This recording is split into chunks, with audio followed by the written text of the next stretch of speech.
Hi everyone, my name is Peter. Thanks for joining me at Our Worship Sound.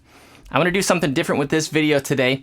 Actually, I'm doing a couple different things. One is I'm trying out this new setup for piano tutorials that is a little bit easier to set up, so hopefully it'll enable me to do a few more videos like this. But I want to show you a melodic pattern or riff or lick or whatever you call it. It's something that I find myself playing from time to time. It's part of my vocabulary and I want to pass it on to you. So here's how it sounds. Okay, one more time. Okay, pretty simple, but it's easy to integrate into your playing. So first of all, let's look at the fingerings of what I'm doing here. I'm starting out with my pinky or my fifth finger. So I'm going to go 5, 4, 5, 2, 1, 2. So 5, 4, 5, 2, 1, 2. All right. Now, let's look at where we are within the scale when we play that. I'm in the key of C major, so all naturals or all white keys. If we give each note a number, as I've done in several videos, we'll end up with 1, 2, 3, 4, 5, 6, 7. And then the top note is just a repeat of the bottom note, so we're going to call that 1 also. So with that set of numbers, we're going to have 1, 7, 1, 5, 4, 3. 1, 7, 1, 5, 4, 3. Okay? And the reason why I like to think of that is because it makes it easier to transfer or transpose into different keys. For example, let's say we're in the key of E major, where we have this scale, 1, 2, 3, 4, 5, 6, 7, 1. We have...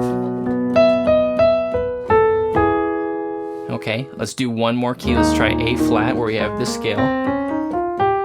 We're going to do...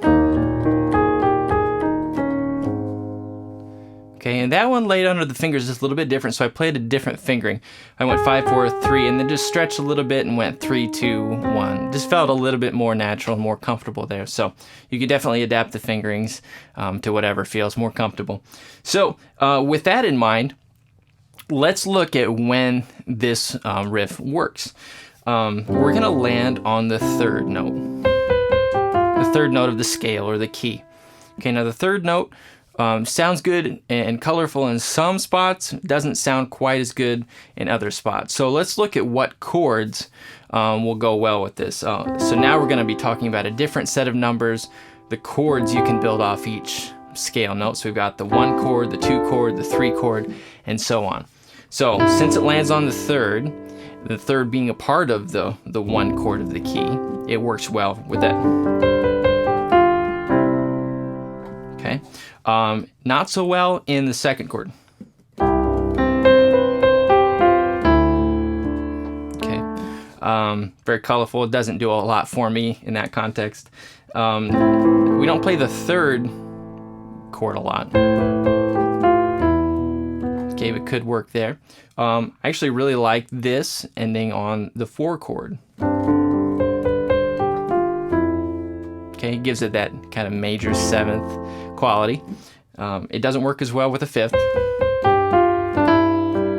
Okay, because it's not really a part of that chord. It definitely works well going to the 6th chord,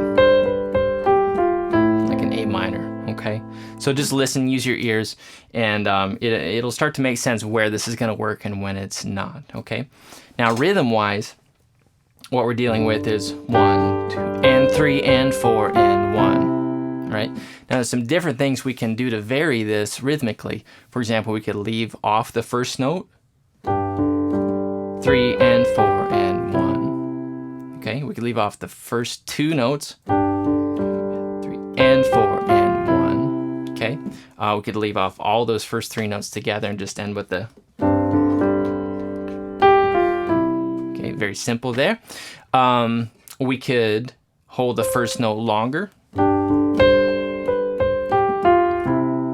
Okay, we could shift the whole rhythm up a beat. 1. Okay, so it kind of preempts the chord change, which is kind of nice. Another couple variations, we could play it backwards. Let me think about this. Okay, that could be nice in some spots. And one more thing I want to show you with this you can do is I like to add the 6th notes below sometimes. So we're going to kind of add a double note here. So First note being a C, I'm going to add the E below it, and then when I go to the B, I'm going to add the D to that and kind of make a mini chord, so to speak.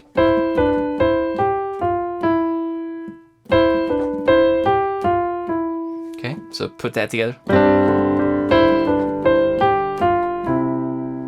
Okay, and I like that. That's a nice effect. So that's just a really simple riff you can add and some variations to try it in different spots. So if you're really interested in developing your melodic playing, I really encourage you to check out my full-length piano video course. It's called Fluent Piano, and the first 2 sessions are available for free. But what it does is it kind of breaks down these different scale notes into small chunks so you get a feel for how they sound and their character and how you can use them and put them together.